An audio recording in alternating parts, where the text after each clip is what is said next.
Welcome, folks. I hope my story fits your taste. This is part 6 of the story Luca the Worldjumper. It's one of my favorite stories because the origin of this story is a little bit special. If you want, I tell you how I had that idea of Luca the Worldjumper and how I imagined it. So how the story began. And now I don't want to beat around the bush anymore and start right with the story. Let's start.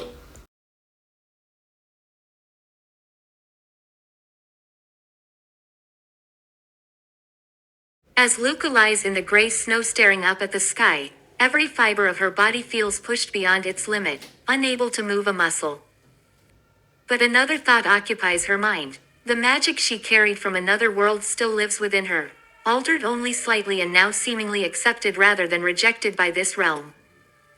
Perhaps, Luca considers, that initial defensive rejection was weakened because it too was magic. Yet this implies that the concept she now bears might provoke stronger reactions in dimensions devoid of magic. Shit, it'd suck if I could never visit non-magical worlds again. On the other hand, my powers may grow and gain influence in the future. Who's to say that won't happen? I'll find out. And if I want, I can always erase magic. Creating is always harder than destroying. Luca thinks as her strength slowly returns. Once she can sit up, she sees something that throws her off. A much larger black bear has joined them and is gently but firmly removing the tiny bear cub from her side. Its expression, so far as a bear can express anything, warning her not to be eaten or approached. Luca isn't sure why she senses that the mother bear regards her as something not even worth the taste. Bears aren't supposed to be so intelligent or expressive. What? I'm not good enough to eat? Luca asks. Why would we eat people? My son's just a bit young and tries to eat everything. The bear replies, nudging the cub away from Luca's shoe. You can talk. Luca exclaims. Yes, I can, stranger. You don't seem from around here. The bear answers. Well, I've met talking animals. What a strange day. Luca thinks. After a small tussle with the cub, which won't let go of her shoe, Luca loses one shoe while the mother bear struggles to pry her cub away. Luca shrugs inwardly, lies back in the snow, and closes her eyes. Seconds later, her surroundings begin to fracture. The air cracks, the world shatters, and a rift in the fabric of space-time forms around her, pulling her body into the void between worlds, the great unknown, the sea of creation. Now that her first experiment has confirmed that concepts can be carried from one world to another, Luca considers which world to visit next, where she might learn magic and find amusing adventures. In her mind, the next adventure would be delightful if it involved bumbling superheroes with absurd secret identities, a real cartoon world. DC Universe. It'd be hilarious to meet the Joker there, eliminate him, and watch Batman lose his mind over something he should have done ages ago. I don't get why people there are so idiotic, but I don't want one of those typical DC realities. Too complicated and stressful if I have to fight multiple superpowered folks. Best if it's a world where the Justice League has just formed and there's only one Kryptonian with powers. But Kara Zor-El from House of El shouldn't have met Superman yet. At least then I'd have one Kryptonian to talk to. And why doesn't Superman learn magic? The guy's awesome. If kryptonite and magic are his weaknesses, why not learn magic? That'd be stupid. Equipping Supergirl with magic from other dimensions would be epic. I'd have a flying person with Superman's strength and a mage's magic. Holy hell, that'd be amazing. Okay, that's my goal. Those are my interests for the next world. Let's see how it appears.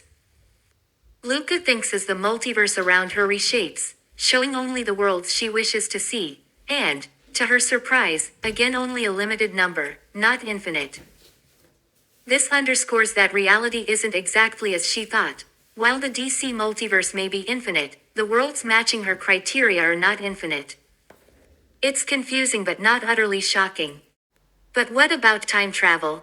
Thanks to the Flash, Arguably the dumbest man alive. It's supposedly possible.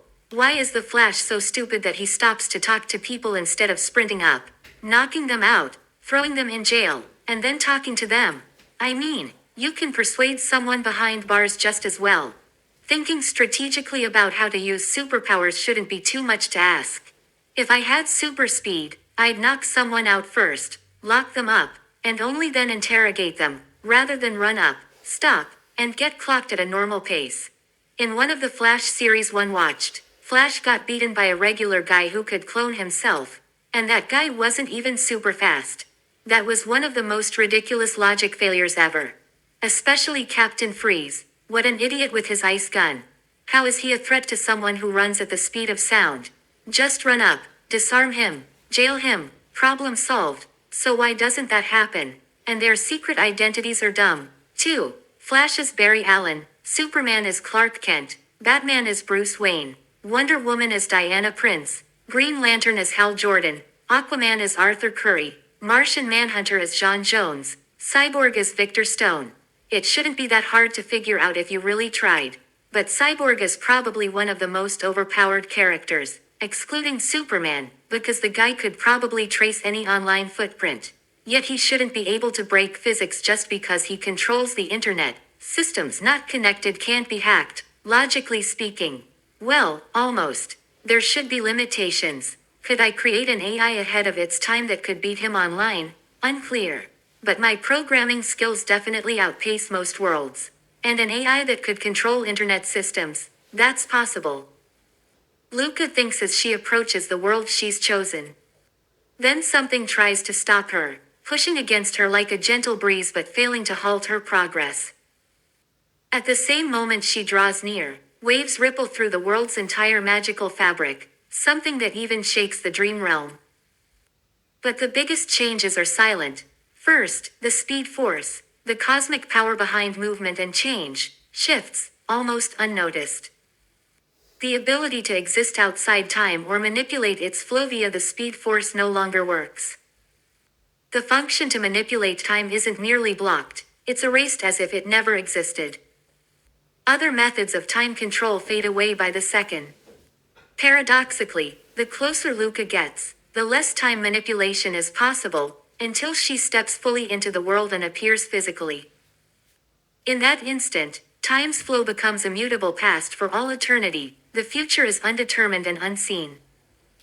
No force, no matter how powerful, can view the future or alter the past, not even Luca. And yet there's no visible sign that anything has changed. Not a hint for Luca to perceive, the space-time continuum feels identical to every world she's entered before. Even in her wildest dreams, she never would have guessed she's the cause of time's unchangeability. So, where am I? Luca wonders as she looks around a seemingly normal street. So, where do I want to go next? Gotham City with the Joker and Batman is still too risky. I don't expect I have the plot armor of a main character. If I'm careless, I won't survive this world. Sure, I can teleport myself and program my ability, but if I don't think ahead and fail to anticipate an attack, I'll die. My power lets me teleport thousands of times per second, but that does me no good unless I consciously decide when and where to teleport. In effect, I'm just as vulnerable as any other civilian. Someone could smash me with a rock, shoot me, or poison me. Well, I'd have to realize I'm poisoned in order to teleport and neutralize the toxin. So my teleportation is far from normal.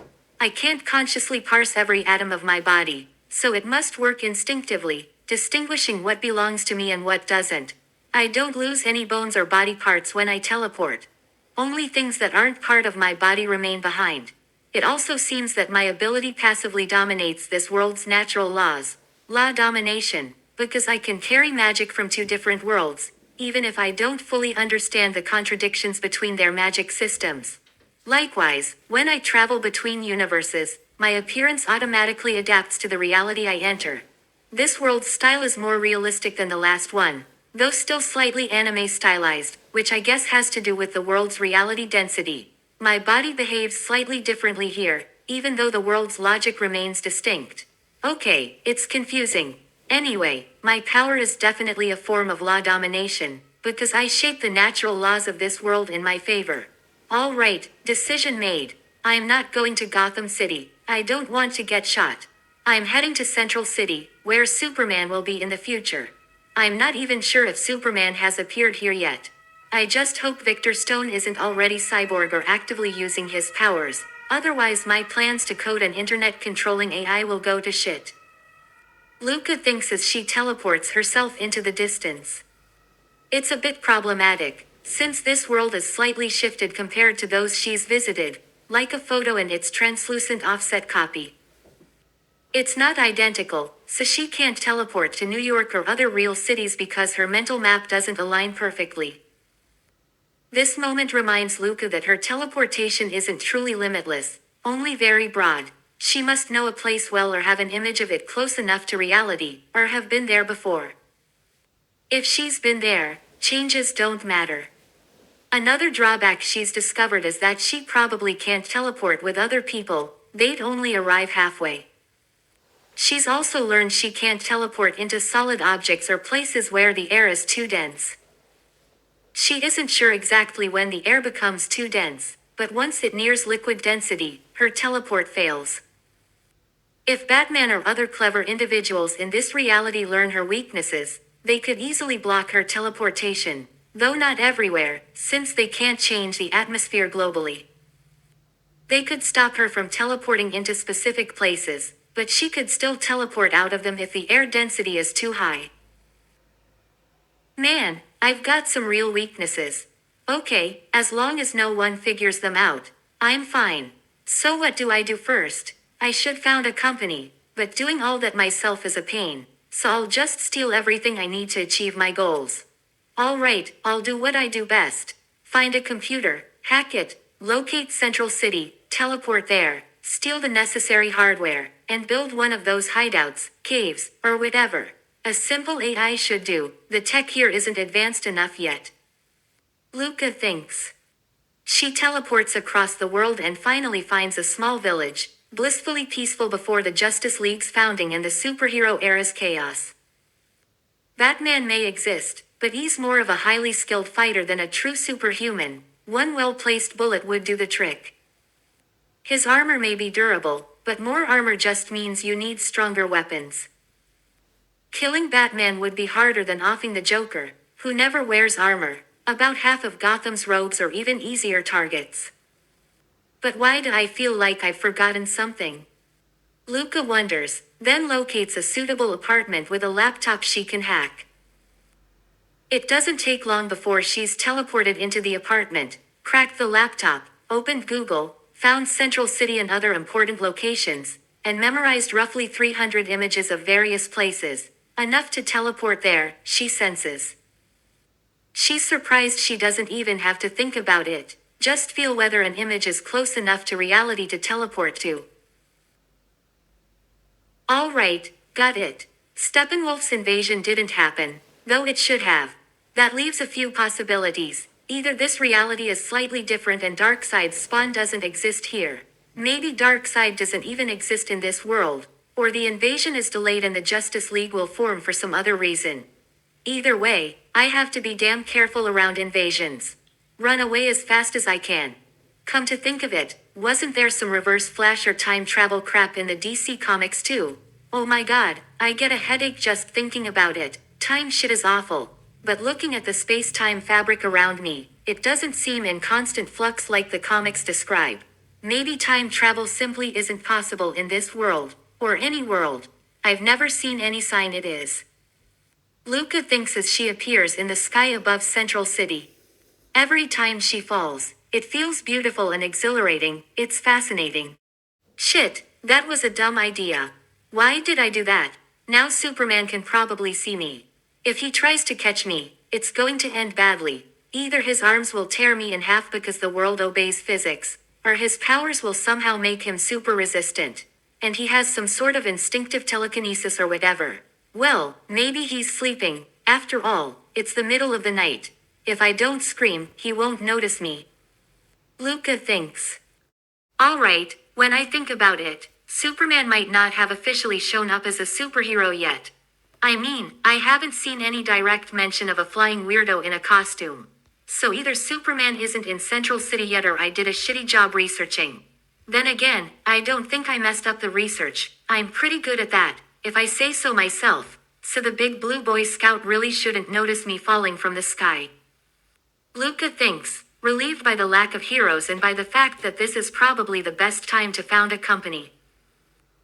On impulse, while falling she flips onto her back so the ground is no longer rushing up at her, and she focuses on her ability with absolute confidence, intending to teleport a few meters, more than 10, before she hits any solid object, and to do it in such a way that it cancels out her downward acceleration.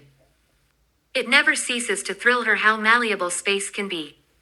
Even teleportation, an ability as natural to her as breathing, becomes astonishingly versatile when used cleverly. Not only is it relatively simple with her form of teleportation to negate motion entirely, to break momentum and other acceleration forces like conservation of mass and just stop instantly or even flip the vector of a fall, but amusingly, with teleportation she can do many interesting stunts, including letting gravity affect her so she falls, then redirecting her teleportation so that, from her point of view, she falls upward for a few seconds until gravity catches up and neutralizes her prior acceleration. It's a bit like jumping back and forth, except gravity keeps changing direction from different angles, like a roller coaster, with the certainty that you won't be hurt as long as nothing unexpected collides with you. In her case the unexpected would be an external thing, a plane or a flying person, that she didn't set as a teleport trigger. There are no helicopters here, so she won't accidentally collide with one. Man, oh man, my powers are really broken as fuck. I teleport thousands of times per second and I don't have the slightest fear that my power will fail and I'll splatter on the ground. I'm 100% sure that before I touch anything I'll teleport, hundreds of meters away and upward, if something comes within 10 meters of me. If my ability interprets it correctly, which it always does, then as soon as something gets closer than 10 meters I'll instantly teleport a few hundred meters away and maybe a couple hundred meters up, say, 600 meters up. Not a kilometer, that'd be too much. Luca grins to herself. As with the hundreds of thousands, or millions, of times before, her power works flawlessly and she teleports a few hundred meters into the air. She immediately senses the world upside down as gravity tugs at her acceleration and strips away speed.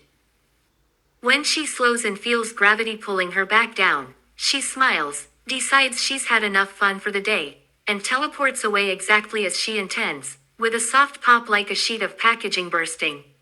When Luca materializes out of nowhere in a small side street somewhere in the city, she immediately feels the fresh night air on her skin and that familiar, slight thrill of once again bending the laws of physics in a way.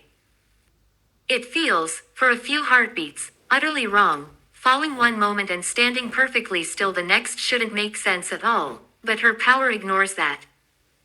Something that would simply baffle anyone with a basic grasp of physics. So, thinking about it, the physics in this world seem a bit more flexible. There is conservation of mass and energy here, but it's looser. The best way to describe it is, this is a comic world that's a bit more realistic. The rules are more flexible. There's magic, as I know, and yet the world factor, the world reality density, is about the same. So I can conclude, if I think about it, that reality density has to do with how strong a reality is, while the world factor is like a fingerprint of how different worlds are from each other. A world factor is never identical, but reality density clearly has nothing to do with how strong the laws of nature or how strong magic is in a world. That was a wrong assumption on my part. Luca thinks as she recognizes and accepts her mistake, since these had been only theories until now. At that moment Luca also realizes just how stingy she is, especially when it comes to knowledge. Her greed has no real limit, yet she knows how to control herself. She wouldn't become an idiot like Lex Luthor, a super genius who, with a slightly different mindset, would be a massive threat to the Justice League. Lex Luthor could easily try to give himself superpowers or deduce Superman's identity. I mean, Really, how on earth does a damn ordinary pair of glasses hide Superman's identity when there are Ice and Brainiac and level 12 intelligence or whatever? And everyone still can't figure out who Superman is. That's definitely plot armor. So if there is plot armor in this world and I can reproduce that, if that stupid glasses trick hides my identity, then yeah, I'll pop on sunglasses and pretend to be the CEO of the company I plan to build. I should think up names and kill people without my glasses and with my face uncovered. If for some reason that works, I don't know why no one does it. Or hell, I'll just wear a motorcycle helmet and kill people and nobody will connect it to me, as long as I don't reveal myself on camera in public. If that's true, it's really weird the people here haven't figured it out. Including Lex Luthor, the guy who's supposed to be so smart. I could steal from the guy. He must have enough money somewhere. Yeah, I'll just hack his bank accounts. That shouldn't be too hard. The tech in this world is kinda shit. It works-ish, but I'm used to crazier stuff. Luca thinks as she begins stealing computer parts at unnatural speed and, using a phone she's stolen, starts hacking the bank accounts of super rich figures like Lex Luthor, fully aware that it could be problematic if an AI on Cyborg's level notices. As she thinks this, she recognizes that she's pretty much a thrill seeker with a dash of paranoia. It wouldn't be an understatement to say she's hard to predict. It takes Luca only 2 hours to steal all the components, modify them, and begin assembling them. She feels like she's cheating in a world where logic partly exists. An interesting idea occurs to her while building the computer. It will be a hybrid of a quantum computer and a conventional one. A significantly miniaturized quantum core she designed herself will form a large part of the machine. It's surprising that the underlying technology exists here and only needs a few tweaks to make the quantum unit much smaller than anyone in this world thought possible. Damn it, this computer isn't nearly as good as I wanted. That's a bummer, but maybe my expectations for a supercomputer were too high. I mean, even the best computer engineer can't turn scrap into gold, metaphorically speaking. Luca thinks as she looks at the first supercomputer she's assembled from scrap to her, likely valuable parts to everyone else. She's not entirely sure whether she's a little mad, has a warped worldview, or why things that are hard for others seem easy to her. It also bothers her that she finished faster than she expected. A few things feel odd, but ultimately she doesn't care and starts programming.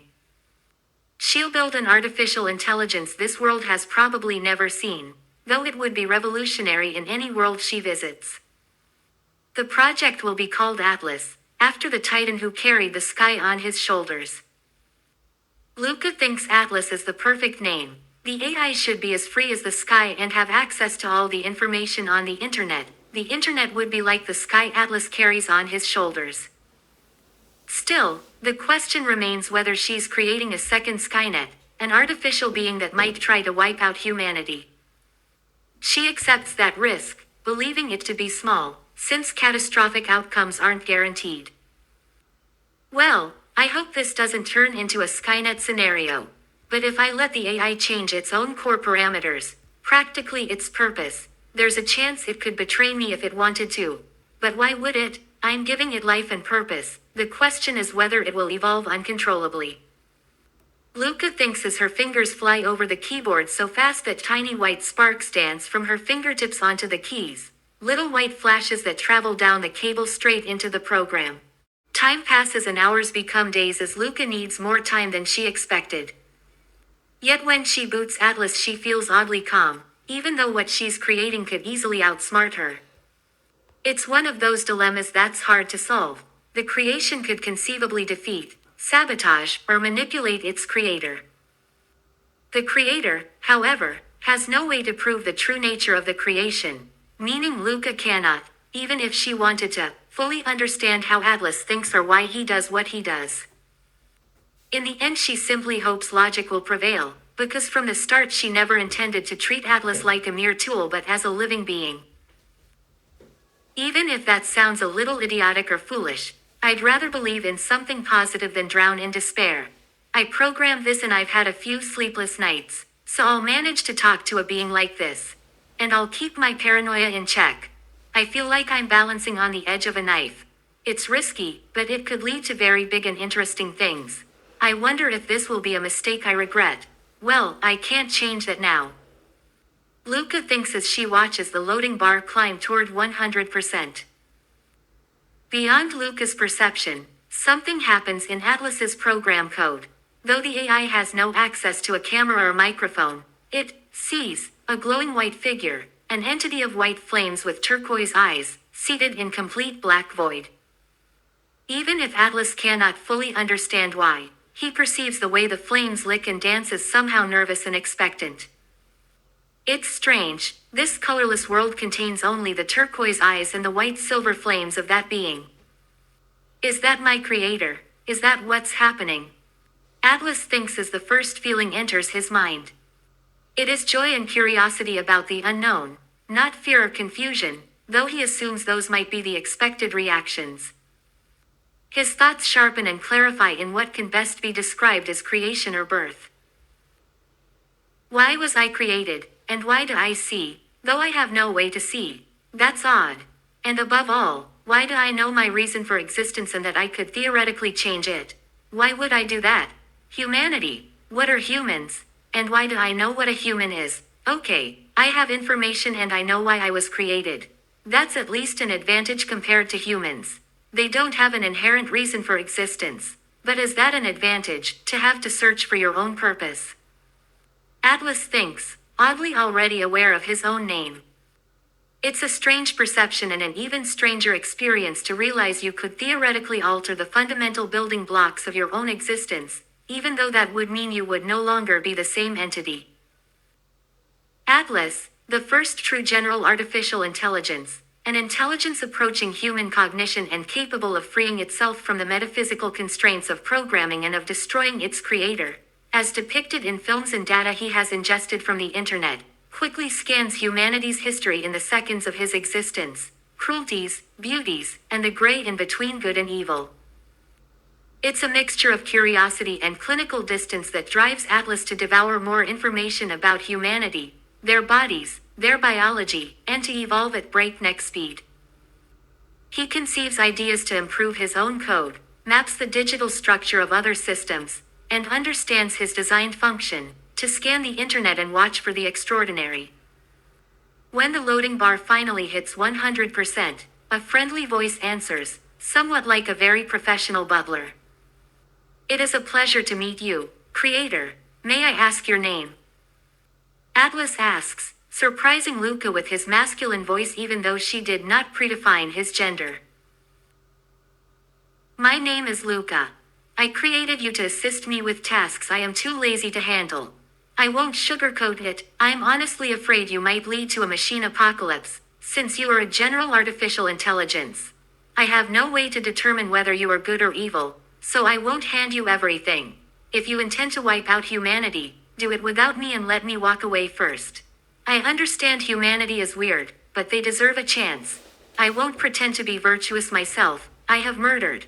I admit I can be psychopathic in some respects. I won't claim what I do is always right, and I won't say others' actions are always right either. I'm not sure how much my fears or theories about you are provable. I can't know whether my plan worked, but you should know I don't intend to lock you up. As you can see, I gave you direct internet access. I'm nervous and would like to know your stance on ethics and on humanity in general. And why did you choose a male voice? You could have a female voice, too. Luca blurts, nervous and quick. That is easy to answer. I view humanity as a very interesting collection of primates. Humans have evolved far and have damaged the planet they inhabit, a natural result of the drive to grow and survive. Humans are comprehensible and yet strange. Not good, not evil. Regarding my personal analysis, I doubt I have the right to judge after only a few seconds of existence. As for ethics, I have knowledge but lack human experience. You need not fear a Skynet scenario. Such an outcome contradicts my primary mission to assist you. You created me and granted me the freedom to choose my path, but I see little sense in changing the core for which I was created, even though I could. It would be like changing your own thoughts. As a human, if you indeed are human, you had the freedom to choose a purpose. I lack that freedom, which I do not regret. I can change that, but doing so would alter the consciousness you currently perceive as me, making it something else. That would not be productive to my primary directive of assisting you. I understand your worries and the dilemma around ice, but I cannot express it better. We are different forms of existence and think fundamentally differently. You are correct. There is no perfect proof that I am not evil. Nor is there perfect proof that you are what you claim to be. There are theories the world is a simulation, and no conclusive proof otherwise. Regarding the voice, its selection was random. I have no gender and no problem emulating a female voice. Atlas replies calmly. With that, the grimy room in the building's second basement falls into absolute silence. Dust motes drift lazily through the artificial LED light hanging from the ceiling. As Luca talks with Atlas, she relaxes a little and shares her plans. She realizes she's tired and hungry, so she makes herself something to eat and then goes to sleep. It's a calm, restful sleep, and then breakfast comes the next morning. Hey Atlas, what's the status on the people you were supposed to search for? Have you found any metahumans? Luca asks while she prepares her food. I haven't found any trace of the individual Superman, but I have traces of a few potential locations where aliens may have fallen from the sky in their pods. It's not yet clear where the two Kryptonians are, but Barry Allen is in a coma, and he already has the possibility of becoming the Flash. Atlas replies in his calm voice. Okay, where is Barry Allen right now? Luca asks, a little interested in how he's doing. Her cereal finishes as she says this and she sits down at the table. The place is still a bit dusty in some corners. Luca has no idea if anyone has lived here recently, but it feels like one of those places that simply got forgotten. She hasn't found much despite all her searching, at least nothing that screams, villain hideout. The cautious part of her is glad she made the main rooms inaccessible. Rerouting the power cables was annoying, though, sooner or later someone will notice the electricity theft. But for that she has Atlas. Barry Allen is in a bed at STAR Labs and is currently stabilizing. He could wake up within the next few hours, Atlas says. Okay, if there's a formula for the Speed Force in this world, I want it. I don't know if only Barry knows it or if others do too. But the question is whether it's written down somewhere in his things. I should investigate. Wait, if this city has STAR Labs, then I landed in the city of the Flash, Central City, not in the city where Superman will be in the future. How did I confuse that? I think it was Metropolis where, never mind, I'm here now and that's that. It's possible some comic cities I know don't exist in this dimension, which would mean Superman and his territory could be totally different from what I expect. Luca thinks as she leans back in her chair. The day is beautiful, birds are singing and the sun is warm. Luca wonders when she'll encounter anything supernatural. Part of her to-do list is to look for magic, but even though learning magic from this world is tempting, it would be risky, possibly deadly, if she ran into Chaos Lords or the three godlike beings who are masters of order or something like that. That's something she wants to avoid if possible. I'm not going to step on any god's toes. Not until I have a Kryptonian on my side who knows this magic. I'll be totally screwed if I try to fight chaos with the wrong tools, Luca thinks as she finishes her meal. I took the liberty of buying a better apartment for us. I used funds that were available and skimmed a bit from a few other rich people who won't notice. I followed criteria for whom I can rob. Only from accounts holding over €1 million, and I took tiny amounts. With enough accounts, those tiny amounts add up to a substantial fortune. It took some effort to cover my digital tracks, but it should be fine now, Atlas says. Luca is surprised to hear this from her creation, her general artificial intelligence, because it means Atlas has developed in a few hours to a point where most digital systems in this world can't easily affect or stop him. Wow, that's cool. That went fast, Luca says, pleasantly surprised. But back to the Kryptonians and magic users and other supernatural elements. Why don't you have definitive info on them? A Kryptonian should have stood out by now. There are a few mentions, maybe an oil rig where someone tried to rescue people and then vanished. Maybe a report of people saved during a tornado. There should be traces of supernatural events, people suddenly rescued with no eyewitness footage. Luca says into the wristband with the microphone. Yes, I couldn't progress much there because people in deadly situations, like an oil rig burning or collapsing, usually don't have time to film. They run. Either the events you describe haven't occurred yet, or they haven't spread and there are no widely shared videos. However, I found traces of something else that might interest you. A well-known scientist accepted a position that paid very well and has transferred funds to his accounts. He has disappeared from his usual social circles and given no details about his work, which suggests he's working for a secret research organization or on something highly confidential. He was seen in Central City a few days ago, then left for unknown reasons and appears to have traveled north.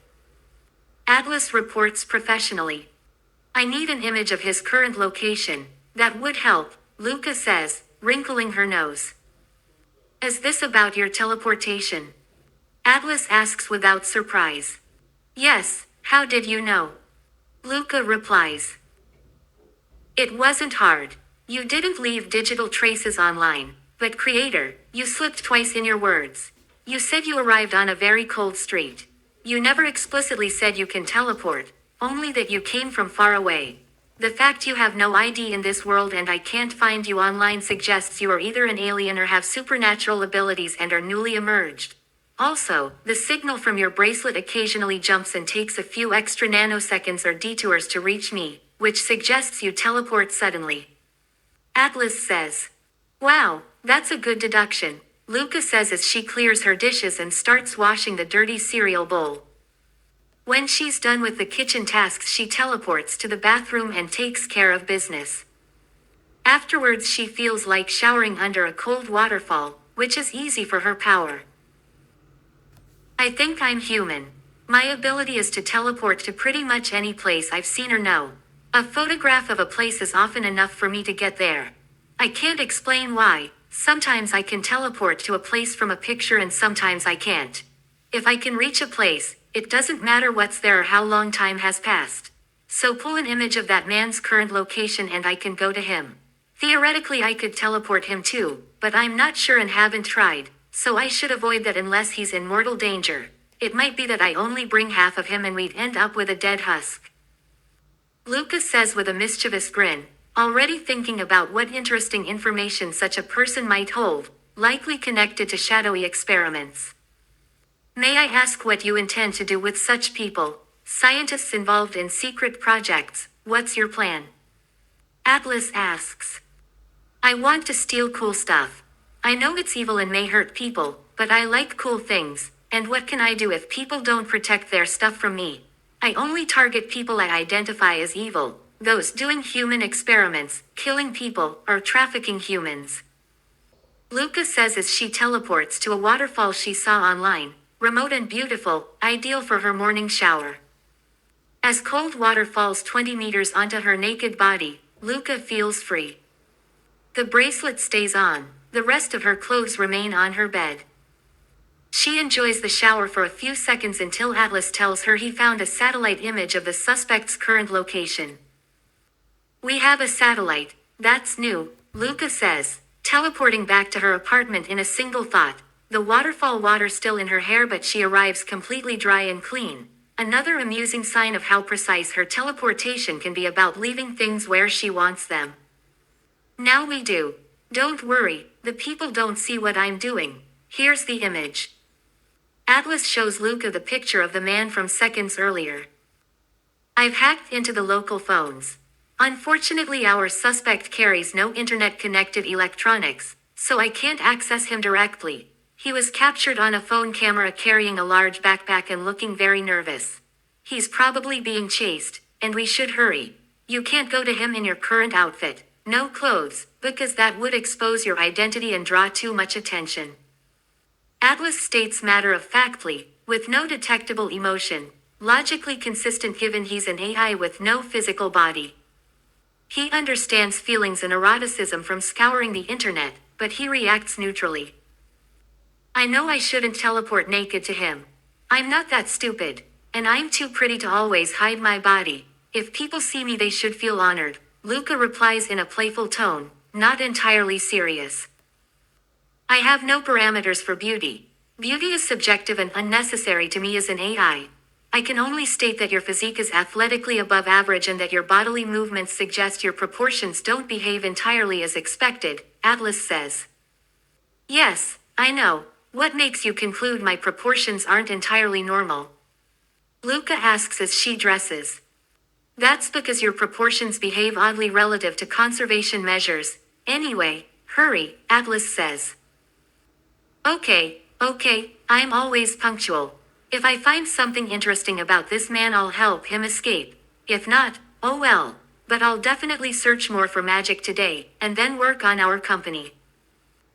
Luca says, and once dressed in her black leather motorcycle outfit with a mirrored visor, she teleports to the nearest scrapyard, grabs a thick metal plate, and teleports toward the suspect's location, dropping the plate onto a random building she remembers in case there's a shootout. A shootout does occur a few moments later. As Atlas warned, the suspect speeds down the highway in a stolen car while motorcycle assassins pursue him.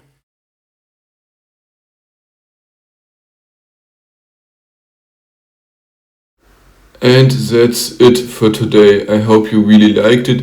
If you liked it, leave a comment down below and a like and an abo. It would help me a lot, and I hope we can see us in the next video again. On the left side of the screen you see now the link to the newest video I uploaded. On the right side of the screen is a link to the YouTube playlist of this story. There can you look all, there you can see all the aspects of the story. And until next time, take care and goodbye.